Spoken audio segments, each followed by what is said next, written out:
হরে কৃষ্ণ। কালকে আমরা পড়েছিলাম নন্দ উৎসবের ব্যাপারে। তো শ্রীকৃষ্ণের জন্মের পরের দিন নন্দ মহারাজ খুশি হয়ে নন্দোৎসব পালন করেছিলেন এবং এই উৎসবে তিনি অকাতরে ধনসম্পদ লোকজনের মধ্যে বিতরণ করেছিলেন এবং ব্রজবাসীরাও খুব আনন্দের সাথে এই উৎসব পালন করেছিলেন। তো প্রভুপাদের বর্ণনা থেকে আমরা লক্ষ্য করি যে তখনকার দিনে ব্রজবাসীরা যদিও চাষাবাদ করতেন এবং গোপালন করতেন, তাও তারা ছিলেন অনেক ধনসম্পদের অধিকারী এবং উৎসব আনন্দের দিনে তারা সেই ধনসম্পদ অকাতরে একে অন্যের সাথে উপহার স্বরূপ বিতরণ করতেন। আর আমরা দেখেছি নন্দোৎসবের পরে নন্দ মহারাজ মথুরা যান, যেখানে তার সাথে বসুদেবের সাক্ষাৎকার হয় এবং বসুদেব আমরা দেখতে পাই যে উনি ভীষণ চিন্তিত কৃষ্ণ বলরামকে নিয়ে, কারণ উনি জানতেন যে কংস হয়তো বিভিন্ন রাক্ষস আদিকে পাঠাবে কৃষ্ণ বলরামের ক্ষতি করার জন্য। তো সেই বিষয়ে তিনি নন্দ মহারাজকে সতর্ক করছেন। তো আজকে আমরা যে গল্পটি পড়ব সেটি অত্যন্ত জনপ্রিয় একটি গল্প। এই লীলাটি আমরা বিভিন্ন মাধ্যমে অনেকবার শুনে এসেছি। আজকে আমরা পড়ব সেই জনপ্রিয় পুতনা বধ সম্পর্কে। তাহলে শুরু করা যাক। আমরা দেখি যে এখানে আমাদের আন্তর্জাতিক কৃষ্ণ ভাবনামৃত সংঘের প্রতিষ্ঠাতা আচার্য কৃষ্ণ কৃপাশ্রী মূর্তি শ্রীল অভয়চরণারবিন্দ ভক্তিবেদান্ত স্বামী শ্রীল প্রভুপাদ লীলা পুরুষোত্তম শ্রীকৃষ্ণ বইতে কিভাবে এই পুতনাবধ লীলাটি বিবরণ করেছেন। নন্দ মহারাজ যখন ঘরে ফিরে যাচ্ছিলেন তখন বসুদেবের উপদেশের কথা তার বারবার মনে হতে লাগলো। বসুদেব বলেছিলেন সেদিন কোনো উৎপাত হতে পারে। বসুদেব অবশ্যই তার মঙ্গলের জন্য এই উপদেশ দিয়েছিলেন এবং বসুদেবের বচন কখনো অসত্য হওয়ার কথা নয়। তাই ভীত চিত্তে তিনি পরমেশ্বর ভগবানকে স্মরণ করতে লাগলেন। বিপদের সময় ভগবানের শরণাপন্ন হওয়া ভক্তের পক্ষে খুবই স্বাভাবিক, কেননা তার তো অন্য কোনো আশ্রয় নেই। কোনো শিশু যখন বিপদে পড়ে তখন সে তার পিতা অথবা মাতার শরণ নেয়, তেমনি ভক্ত সবসময় পরমেশ্বর ভগবানের শরণাগত। তিনি যখন কোনো বিশেষ বিপদের সম্মুখীন হন তখন তিনি বারবার ভগবানের স্মরণ করতে থাকেন। কংস তার আসরিক মন্ত্রীদের সঙ্গে পরামর্শ করার পর পুতনা নামক এক রাক্ষসীকে শহরে, গ্রামে এবং গোচারণ ভূমিতে সমস্ত শিশুদের হত্যা করতে নির্দেশ দিল। যেখানে ভগবানের নাম সংকীর্তন হয় না সেখানেই কেবল এই সমস্ত মায়াবী রাক্ষসীরা তাদের জাদুর প্রভাব বিস্তার করতে পারে। শাস্ত্রে বলা হয়েছে যেখানে হেলা ভরেও ভগবানের নাম কীর্তিত হয়, ভূত প্রেত পিশাচের উৎপাত এবং নানা রকম দুর্যোগ সেখান থেকে তৎক্ষণাৎ বিদূরিত হয়ে যায়। আর যেখানে ঐকান্তিকভাবে নিষ্ঠা ভরে ভগবান শ্রীকৃষ্ণের নাম কীর্তন হয় সেখানে তো কথাই নেই, বিশেষ করে বৃন্দাবনে যেখানে পরমেশ্বর ভগবান স্বয়ং উপস্থিত ছিলেন। তাই নন্দ মহারাজের এই আশঙ্কা কেবল শ্রীকৃষ্ণের প্রতি তার স্নেহের প্রকাশ। প্রকৃতপক্ষে পুতনা যত শক্তিশালী হোক না কেন তার থেকে ভয় পাওয়ার কিছুই ছিল না। এই ধরনের পিশাচীদের বলা হয় খেচড়ি, অর্থাৎ তারা আকাশে উঠতে পারে। এই ধরনের পিশাচী বিদ্যা ভারতে উত্তর পশ্চিম প্রদেশের কোনো কোনো গহন প্রদেশে আজও কিছু স্ত্রীলোক চর্চা করে থাকে। তারা উপড়ে ফেলা গাছের ডালে করে এক জায়গা থেকে আরেক জায়গায় যেতে পারে। পুতনা সেই বিদ্যা জানত, সেই জন্য তাকে শ্রীমদ্ ভগবতে খেচড়ি বলে বর্ণনা করা হয়েছে। অনুমতি না নিয়ে পুতনা গোকুলে নন্দ মহারাজের গৃহে প্রবেশ করে। এক অতি রূপবতী রমণীর রূপ ধারণ করে সে যশোদা মায়ের ঘরে প্রবেশ করল। পাপিনী পুতনা নানা রকম জাদুবিদ্যা জানত। সেই জাদুবিদ্যার প্রভাবে সে কি অপূর্ব সুন্দর যুবতীর বেশ ধারণ করল। তার উন্নত নিতম্ব, নিটল কুচযুগল, কানে দুল এবং কেশপাশে ফুলমালায় বিভূষিত হয়ে সে এক অপূর্ব সুন্দর রূপ ধারণ করল। তার ক্ষীণ কটিতট তাকে বিশেষভাবে সৌন্দর্যমণ্ডিত করে তুলেছিল। মৃদু হাস্যে ভ্রুভঙ্গি করে সে সকলের দিকে তাকাতে লাগলো এবং সমস্ত ব্রজবাসীরাই তার রূপে মোহিত হলো। সরল গোপিকারা মনে করল যে পদ্ম ফুল হাতে স্বয়ং লক্ষ্মীদেবী যেন বৃন্দাবনে এসে উপস্থিত হয়েছেন। তাদের মনে হলো লক্ষ্মীদেবী যেন তার পতি শ্রীকৃষ্ণের দর্শন করতে এসেছেন। পুতনার অপূর্ব সুন্দর রূপ দর্শন করে কেউই তাকে বাধা দিল না এবং সে নির্বিঘ্নে নন্দ মহারাজের গৃহে প্রবেশ করল। শিশু ঘাতিনী পুতনা দেখল যে শ্রীকৃষ্ণ একটা শয্যার উপরে শুয়ে আছে এবং সে বুঝতে পারল যে সেই শিশুটির মধ্যে এক অজেয় শক্তি নিহিত রয়েছে। পুতনা ভাবল, এই শিশুটি এত শক্তিশালী যে নিমেষের মধ্যে এসে সমস্ত ব্রহ্মাণ্ডকে ধ্বংস করে ফেলতে পারে। পুতনের এই চিন্তাধারা অত্যন্ত তাৎপর্যপূর্ণ।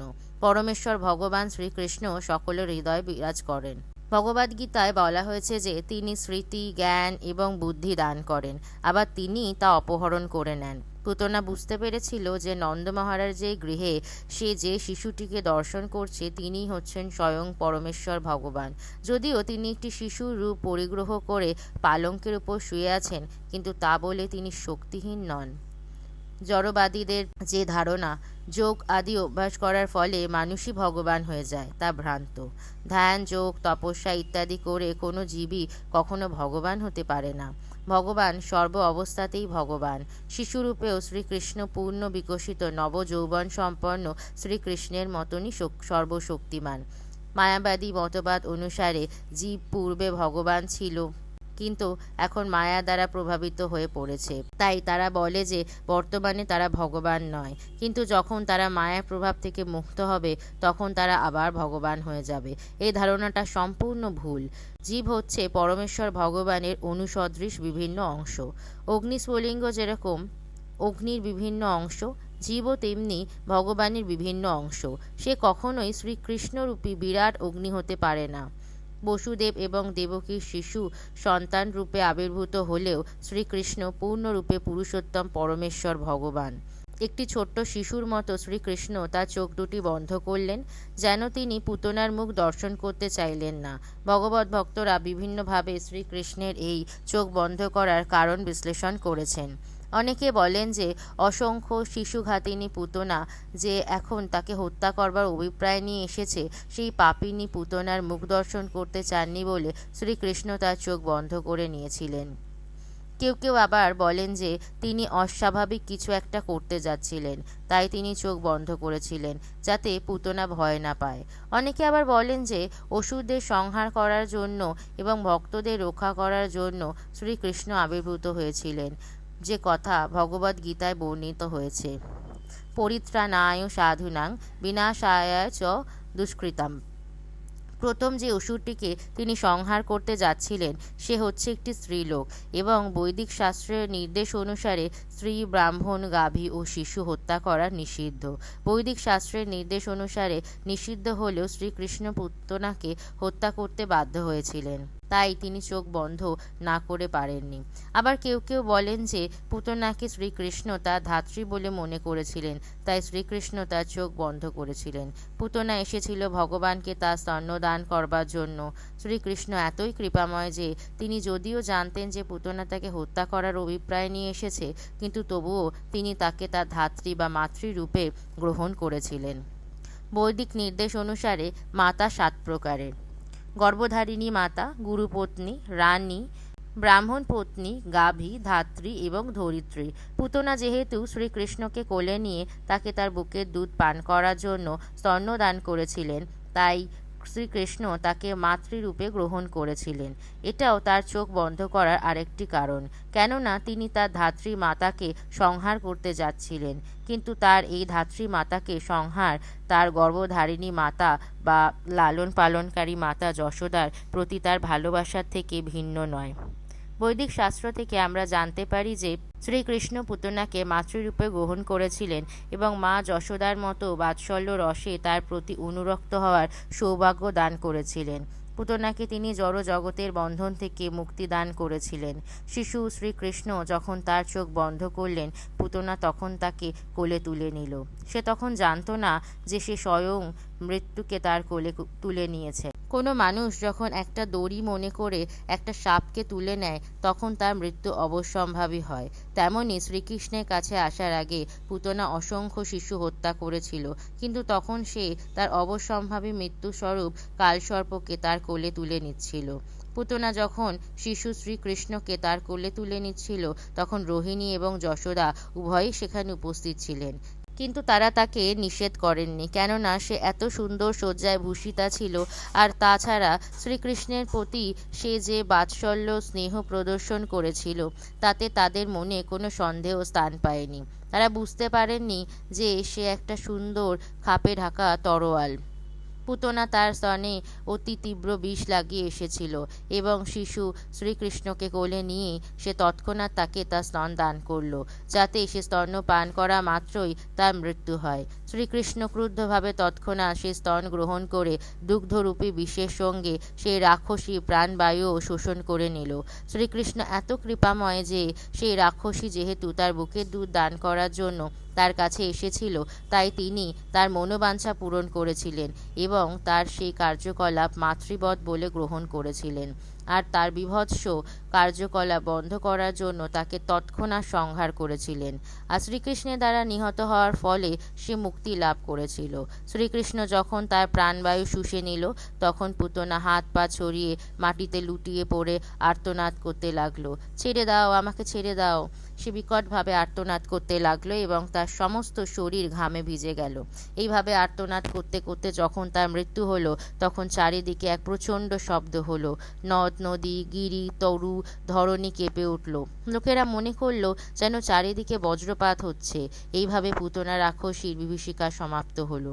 তখন তার বিরাট রাক্ষসী রূপ প্রকাশ পেল। তার হাত পা ছড়িয়ে সে মাটিতে লুটিয়ে পড়ল এবং তার মুখ হাঁ হয়ে রইল। ইন্দ্রের বজ্রাঘাতে বৃত্রাসুরের যেভাবে পতন হয়েছিল, পুতনাও ঠিক সেইভাবে ভূপতিত হলো। তার মাথার লম্বা চুল সারা শরীরে ছড়িয়ে রইল। তার বিশাল শরীরের পতনের ফলে 6 ক্রোশ জায়গা জুড়ে সমস্ত গাছপালা বিধ্বস্ত হয়ে গেছিল। তার সেই অতি বিশাল শরীর দেখে সকলেই বিস্ময়াভিভূত হয়ে পড়েছিল।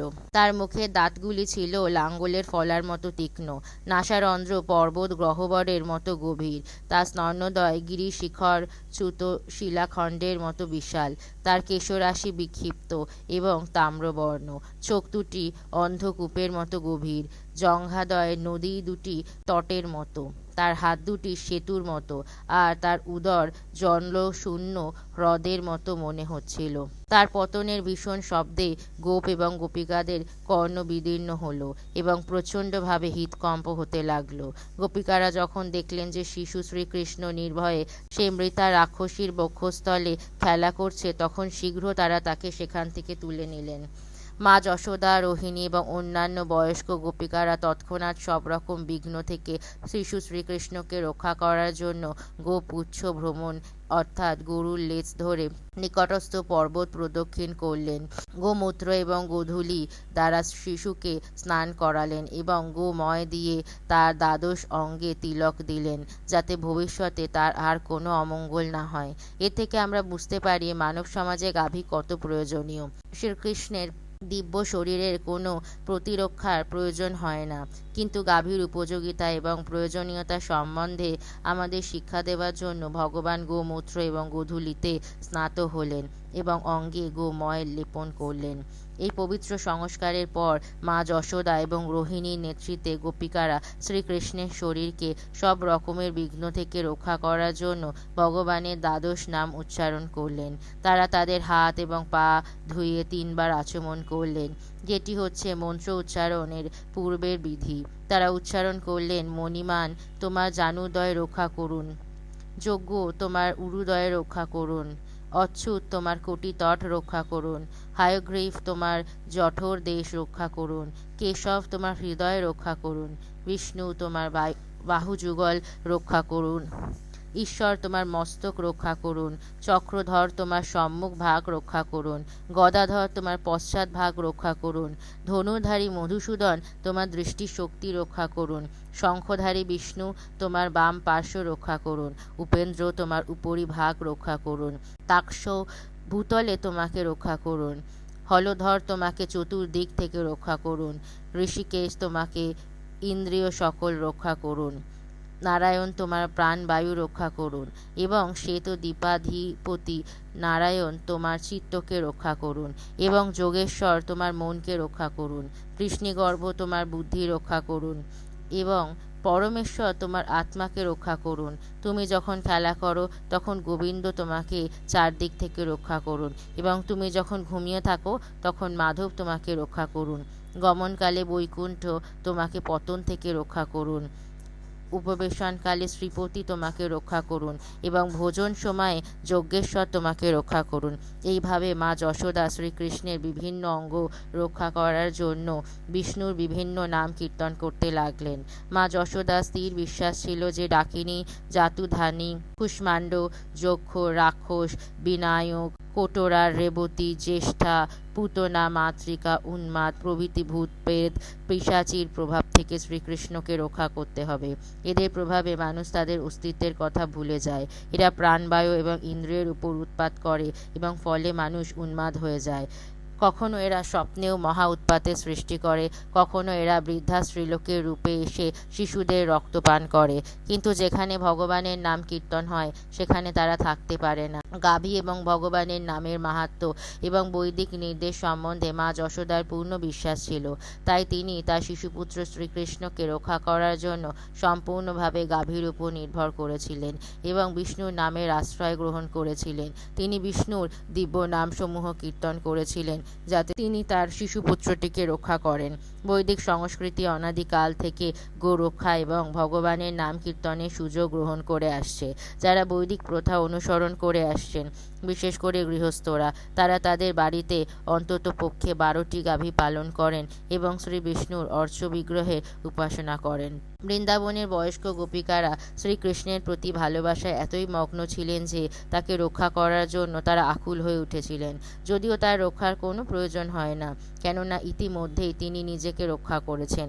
তারা জানতেন না যে শ্রীকৃষ্ণই হচ্ছেন পরমেশ্বর ভগবান এবং এখন তিনি একটি শিশুরূপে তাদের সঙ্গে খেলা করছেন। শ্রীকৃষ্ণকে রক্ষা করার জন্য অনুষ্ঠানগুলি সম্পন্ন হলে পরে মা যশোদা শ্রীকৃষ্ণকে তার দুধ পান করার জন্য স্তনদান করলেন। বিষ্ণু মন্ত্র উচ্চারণ করার পর মা যশোদার মনে হলো যে তার শিশু সন্তানটি এখন সম্পূর্ণ নিরাপদ। ইতিমধ্যে যে সমস্ত গোপেরা রাজাকে কর দেওয়ার জন্য মথুরায় গিয়েছিল তারা ফিরে এসে পুতনার বিশাল শরীর দর্শন করে অত্যন্ত বিস্মিত হলেন।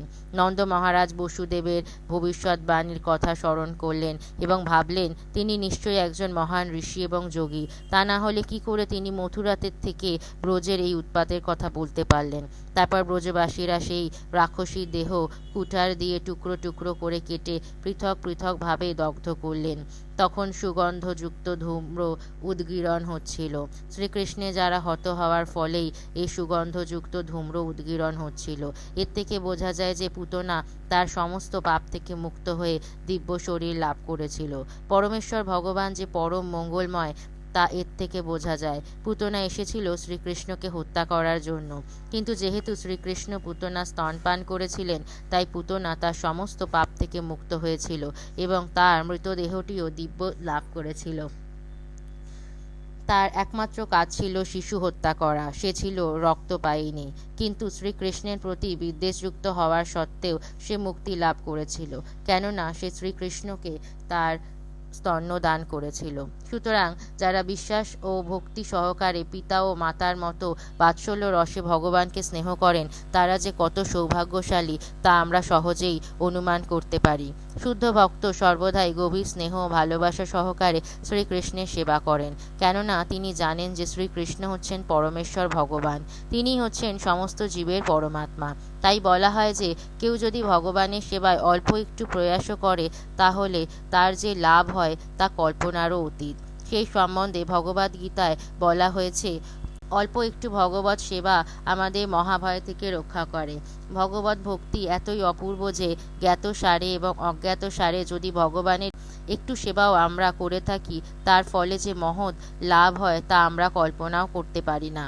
একটা গাছের ফুল নিয়ে যদি আমরা শ্রীকৃষ্ণের পূজায় অর্পণ করি তাহলে সেই গাছটিরও প্রভূত কল্যাণ সাধিত হয়। এইভাবে শ্রীকৃষ্ণের পূজায় যখন ফুল অর্পণ করা হয় তখন যে সমস্ত গাছগুলিতে সেই ফুলগুলো ধরেছিল অজ্ঞাতসারে তারাও সুকৃতি অর্জন করে। তাই অর্চনার প্রভাবে সকলেরই মঙ্গল হয়। শ্রীকৃষ্ণ ব্রহ্মা, শিব আদি মহান দেবতাদেরও উপাস্য, আর পুতনা এতই সৌভাগ্যশালী ছিল যে সে তার করে তিনি একটি শিশুরূপে খেলা করেছিলেন। মুনি ঋষিরা শ্রীকৃষ্ণের যে চরণ কমলের ধ্যান করেন তা পুতনার শরীর স্পর্শ করেছিল। মানুষ শ্রীকৃষ্ণকে ভক্তি ভরে নানা রকম আহার্য নিবেদন করে। শ্রীকৃষ্ণ স্বেচ্ছায় পুতনা স্তন্যপান করেছিলেন। ভক্তরা তাই প্রার্থনা করেন যে বৈরী ভাবাপন্ন হয়ে শ্রীকৃষ্ণকে কিছু দান করার ফলে পুতনা যদি এই রকমের সৌভাগ্য অর্জন করতে পারে, তাহলে ভক্তি ভরে শ্রীকৃষ্ণের আরাধনা করলে যে কী লাভ হবে সেটা কে কল্পনা করতে পারে। তাই শ্রীকৃষ্ণের প্রতি অহৈতুকী ভক্তিযুক্ত হওয়া উচিত। যদিও পুতনা ছিল রাক্ষসী, তবুও সে পরমেশ্বর ভগবানের মাতৃপদ প্রাপ্ত হয়েছিল। এর থেকে বোঝা যায় যে যে সমস্ত গোপিকারা এবং গাভীরা শ্রীকৃষ্ণকে দুগ্ধদান করেছিলেন তারা অবশ্যই অপ্রাকৃত জগতে প্রবিষ্ট হয়েছিলেন। মুক্তি থেকে শুরু করে আমাদের ইন্দ্রিয় গ্রাহ্য যা কিছু শ্রীকৃষ্ণ সে সমস্ত যে কাউকে দান করতে পারেন। তাই শ্রীকৃষ্ণ যখন পুতনা স্তন্যপান করলেন তখন পুতনার মুক্তি সম্বন্ধে কোনো সন্দেহই থাকতে পারে না। তাই শ্রীকৃষ্ণের প্রতি অত্যন্ত অনুরক্ত গোপিকারা যে মুক্তি লাভ করেছিল সে সম্বন্ধে সন্দেহ কি? যে সমস্ত গোপিকা এবং গাভী গভীর প্রীতি ও স্নেহ সহকারে শ্রীকৃষ্ণের সেবা করেছিলেন তারা সকলেই জড়জগতে ক্লেশদায়ক অবস্থা থেকে মুক্ত হয়েছিলেন। পুতনা চিতার আগুনের ধোঁয়া সুগন্ধ আঘ্রাণ করে ব্রজবাসীরা বিস্ময়ান্বিত হয়ে একে অপরকে জিজ্ঞাসা করতে লাগলো, এই সৌরভ কোথা থেকে আসছে? অবশেষে তারা বুঝতে পারলেন যে এই সুবাস পুতনার দগ্ধ শরীর থেকে আসছে। তারা সকলে শ্রীকৃষ্ণকে প্রাণের থেকেও অধিক ভালোবাসতেন। তাই পুতনা বধের পর তারা শ্রীকৃষ্ণকে অশেষ আশীর্বাদ করলেন। পুতনাকে জ্বালাবার পর নন্দ মহারাজ ঘরে ফিরে এলেন এবং শিশু শ্রীকৃষ্ণকে তার কোলে বসিয়ে পুনঃ পুনঃ তার মস্তক আঘ্রাণ করতে লাগলেন। এইভাবে তিনি শ্রীকৃষ্ণের সুরক্ষা সম্বন্ধে আশ্বস্ত হলেন। শ্রীল সুখদেব গোস্বামী শ্রীকৃষ্ণের দ্বারা পুতনা বধ সংবাদ শ্রবণকারী সমস্ত শ্রোতাদের আশীর্বাদ প্রদান করলেন। এই সমস্ত শ্রোতারা অবশ্যই গোবিন্দের শ্রীচরণারবিন্দে অহৈতুকী এবং অপ্রতিহতা ভক্তি লাভ করবে।